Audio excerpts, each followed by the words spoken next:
Welcome back into the Motor Index, folks. Today we're discussing Denny Hamlin's 55th career NASCAR Cup Series victory coming yesterday at Martinsville Speedway. It ties in with Rusty Wallace for 11th all time. Funny, 11 goes 11th all time in the NASCAR Cup Series history books. Huge win for Denny, dominating yesterday in Martinsville, Virginia, leading, let's see here, 274 laps. I mean, it's not a complete beatdown, but it is close. I mean, there were points throughout the day where he wasn't leading, but it was pretty obvious that Denny had the best car in the field, and if he didn't screw things up, which he did not, he was going to take the checkered flag. And huge win for him. Like I said, 55th career Cup Series victory. It is a Toyota 1-2-3 with Denny Hamlin, Christopher Bell, and Bubba Wallace rounding out your top three. Kind of like Phoenix, where you had Denny Hamlin and Christopher Bell up there 1-2. Roles were reversed there with Bell getting the win there in Phoenix. I guess Hamlin kind of just paid him back today in dramatic beatdown fashion at Martinsville. But yeah, impressive victory for Hamlin. I've been saying for a couple weeks that I kind of was saying, like, I guess kind of leaving Vegas, I was like, yeah, these next couple weeks kind of look for Larson, Hamlin, some of these guys who haven't already gotten their wins, probably going to start knocking those wins down. I didn't predict that it would be this weekend at Martinsville. I was kind of expecting maybe next week at Darlington or maybe at Dover to be Denny's first win, but I mean, it's not shocking that he got it done here. You know what is shocking though is I didn't realize it had been 10 years since Hamlin had won at Martinsville. To me, that just sounds insane because I feel like it's been a lot more recent, but I guess it's been since 2015. So, pretty crazy stuff there. Um, but yeah, so as far as this race was concerned, racing itself was, eh, just was so-so. It wasn't terrible, but it wasn't great. Well, very far from great. I would say it was definitely the worst race of the season as far as entertainment value is concerned. But if you're comparing it to the Xfinity Series race on Saturday, I will take this 100 times out of 100. I don't need more caution laps in the final stage than green flag laps. Thank you very much. So I did like that part of this, like that we kind of got to see this thing all play out.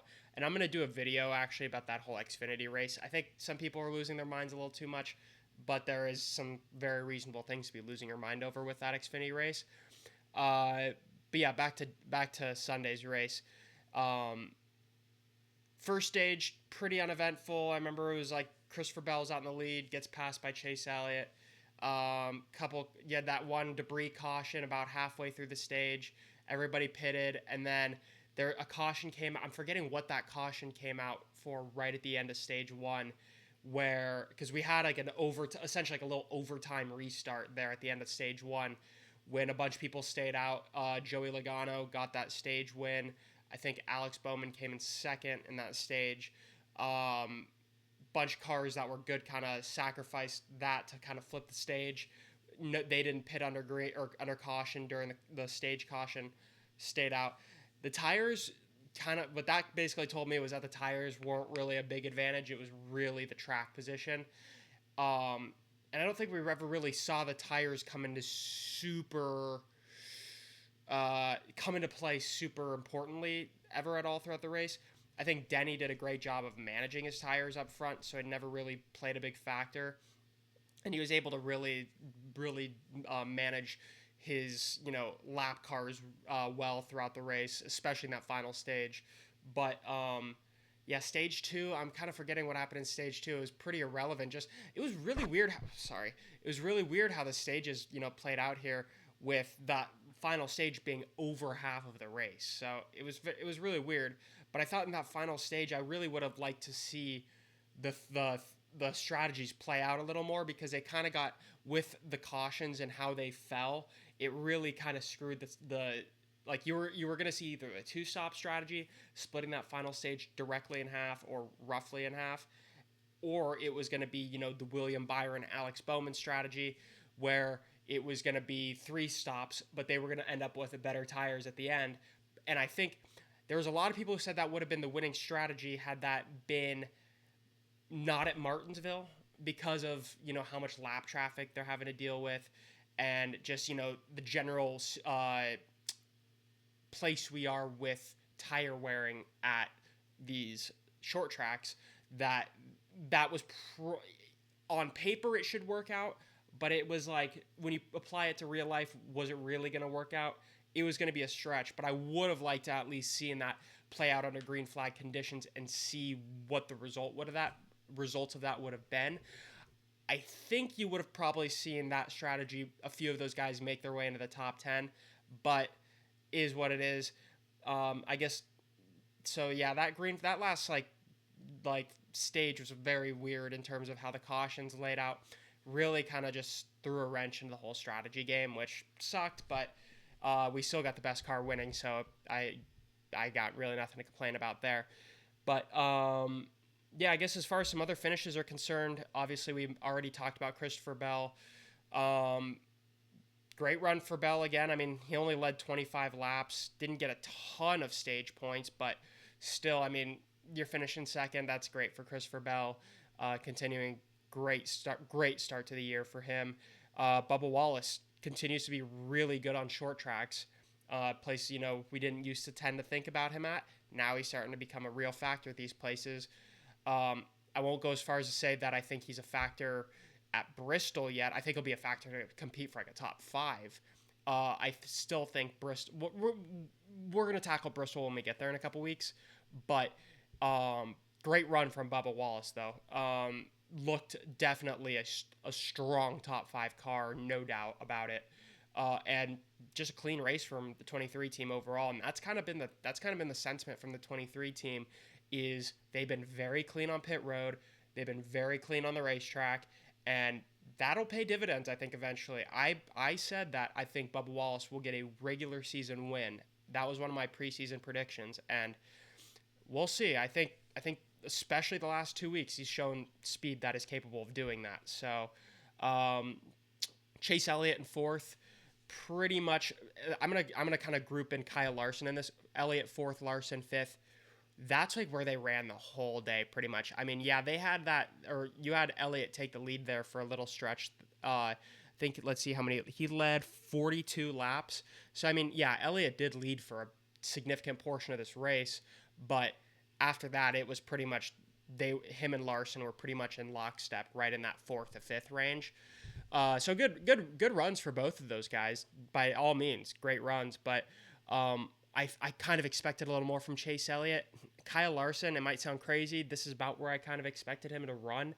He's never been that dominant race-winning car at Martinsville, at least in recent memory, but this is about where he kind of runs, like, 3rd to 6th, and 5th obviously qualifies as that. So, great result from those Hendrick guys. Let's see here. Ross Chastain in 6th. Pretty, apart from that little bump run-in with Joey Logano, pretty insignificant day, just kind of went about his business. Good result, though, for the one team, because I wasn't really sure where their season was going after the past few weeks. But, yeah, like I said, he had that run-in with Joey Logano, where Logano finished. Logano came in 8th. So a good result for Logano, too. I'm forgetting what even happened there. I'm forgetting, I think he spun there was an incident involving Ross Chastain, Chase Briscoe, and Joey Logano.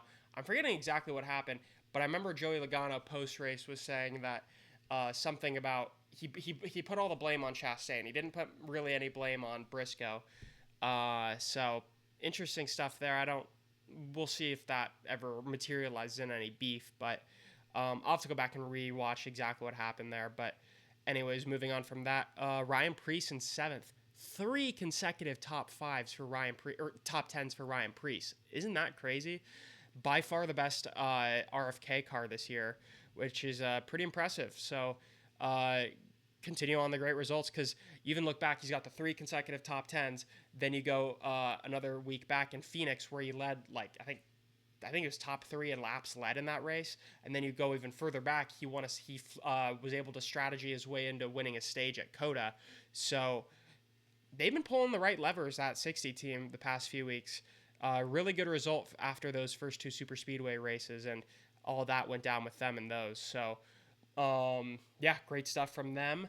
A couple more interesting finishes. Todd Gilliland, great result. It's actually his second top 10 in 3 Martinsville races, so that's kind of interesting.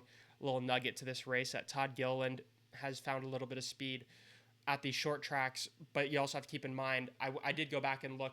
The 34 car with Michael McDowell never finished inside the top 10 while he was driving the 34 car. So it appears that Todd Gilliland has figured something out at Martinsville. Will be interesting to see how he does in the next couple of races there and if this trend continues. So a trend that was kind of bucked, but two trends that were kind of bucked.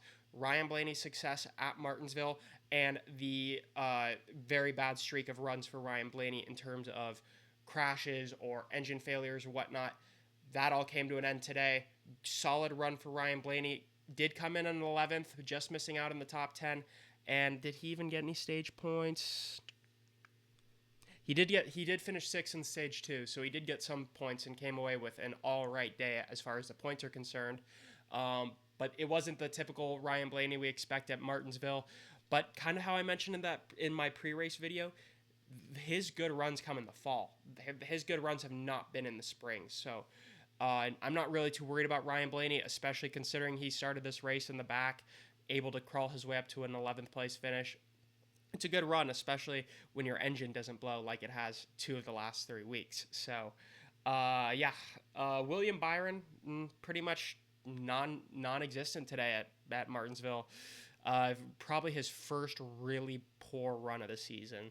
But this is kind of a place where they've struggled too. Like I'm remembering back to that race. I mean, the past couple times out at Martinsville, they have not been very good. So, they did get that win last spring, but look at the 2 races that preceded that and came after that. Not very good from William Byron. So, not really his best track, even though he did snatch that win last year. Kind of just more of the same from that 24 team at Martinsville. I guess that'll pretty much do it. So, yeah, big race this weekend at Darlington. Super excited about that. Gonna have a lot more of coverage heading into that. I will have a few more videos throughout this week, and I'm gonna actually change my setup a little bit. So stay tuned for that.